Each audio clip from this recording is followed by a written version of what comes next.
Mommy, where does rice come from? That's a good question.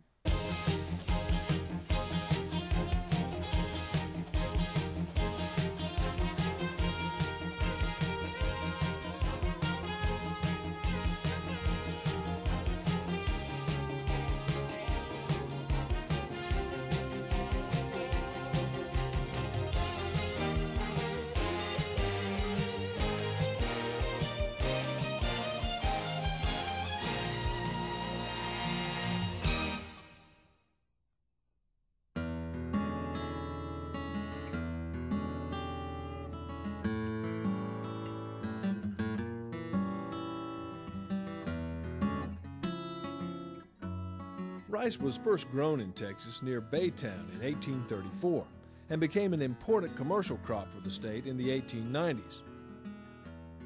Much has changed in 100 years, but rice farming then as now is a business. The primary goal is to produce a quality product and make a profit. But high production costs, competition, and concerns for the environment have given today's rice producer many new challenges. Rice production is not an art as it used to be. It's really a science, and it's based on sound scientific principles that contribute to economic production, enhancement of the environment, enhancement of wildlife, and to provide a sustainable food supply and a safe food supply for our constituents. Jim Stansel has spent much of his life trying to make the world a better place by way of the rice field. His work with Texas A&M has helped make rice production a $1 billion a year industry in Texas. Each of the rice growing areas in the U.S. have its unique problems, and therefore there are research and extension efforts to solve those unique problems. In South Texas, we have the advantage of having a warmer, longer growing season, but along with that advantage is a disadvantage of more insects, more weeds, and more diseases. So that means that our cultural techniques are completely different than what you'll find in other regions of the country. This has led the agricultural community to develop a series of production techniques called Best Management Practices, or BMPs. The idea is to keep production costs low, yield high, and to minimize the impact on the environment. Since the entire growing process is based on the soil, it follows that preparation should begin there. Soil samples are collected from the field and sent off for testing. This lab at Wharton Junior College receives hundreds of soil samples each year. They test for a variety of parameters and provide the farmer with a printout of the results. Soil testing techniques are used to be able to determine what the fertility needs are for the crop before the crop is ever planted. What this does means that you do not apply more fertilizer than is needed.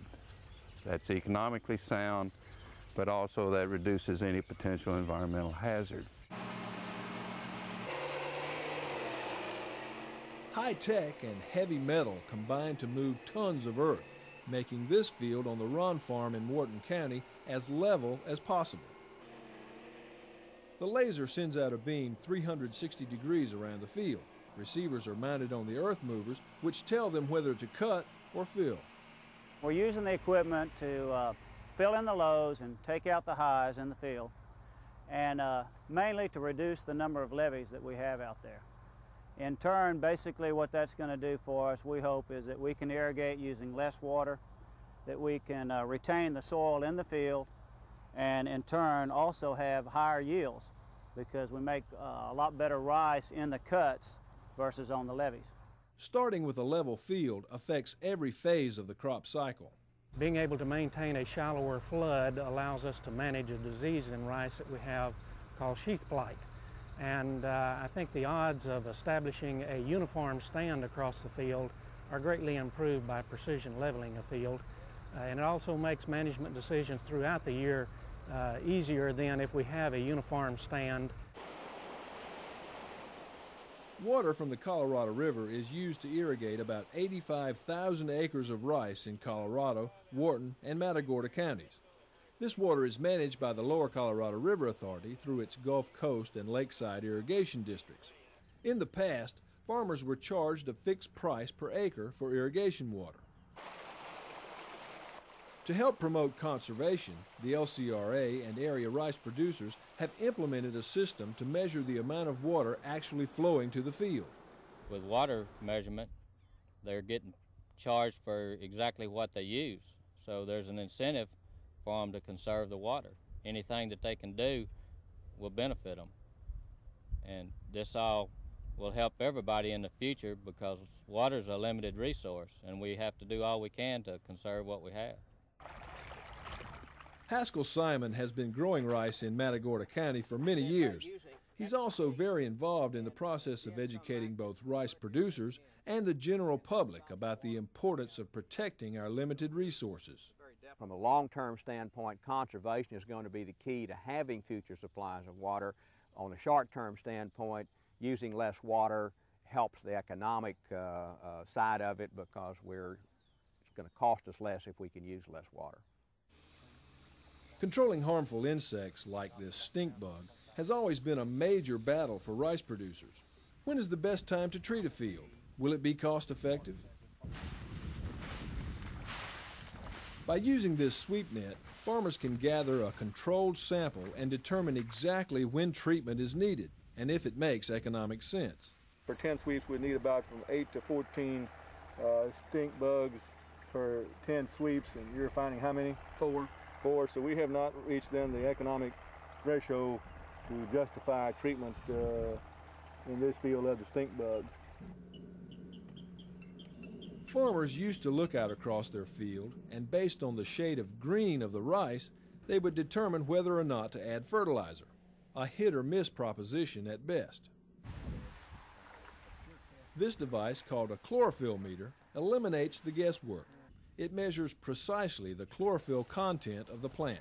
We've taken 6 readings and we're getting an average of 38.5, which for Gulfmont would indicate that we need some additional nitrogen. Another best management practice involves taking a precise survey of the field for a common rice disease known as sheath blight. Based on compiled data from years of research, the farmer can tell exactly when to treat the field for maximum results.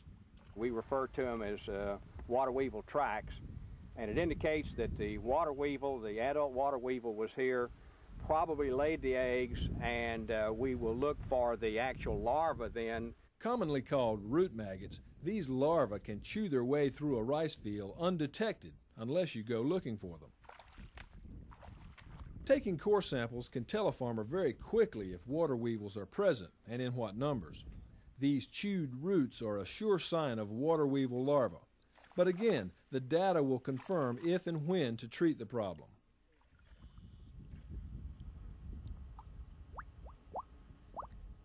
Dr. Gary McCauley is collecting water samples at the farm of Loy Sneary here in Matagorda County.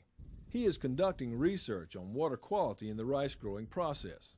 He tests the water going into the field and then again as it leaves to see exactly what effect these best management practices are having. One thing that we're finding is that the chemical management package is drastically reducing the number of chemicals applied. This field to date has had, I think, 2 herbicide applications and 3 fertilizer applications. Fields back in the early 1980s would probably have had 10 or 11 chemical applications by this time. So that package is working well. We're also seeing a reduced runoff and a reduced water use, so that's saving the farmer water and money on the amount of water it would take, but also it's reducing the amount of water that's going back to the environment and reducing the potential for chemical pollution. We'll know for sure exactly how much water that's going to be used in this field. We'll also know if, in fact, there are any of those inputs on our crops, any of the crop protectants that we use. If there are any of them coming out the backside of the field in the water, we'll know about those things. We are just as concerned for the environment as anyone in rice production, and if there are any of those, we want to know about it. Since most of the inputs used in rice production are delivered to the field by air, it's easy to see that by not applying fertilizer or pesticides unless absolutely necessary, a lot of money can be saved. So what we're doing is it's a continuous testing of the procedures to see what works. The effects are generally it takes more time. That is, there's more management involved, but the results can be very rewarding from a conservation of water standpoint. We're using less water. From a water cost standpoint, from an environmental standpoint, we're using less chemicals, and certainly it's costing us less when we use those fewer chemicals. In rice farming, as in other areas of agricultural production, using best management practices can help increase yields, cut costs, reduce the impact on the environment, and most importantly, bring a safe, nutritious product to our tables. That was delicious. Can I have some more?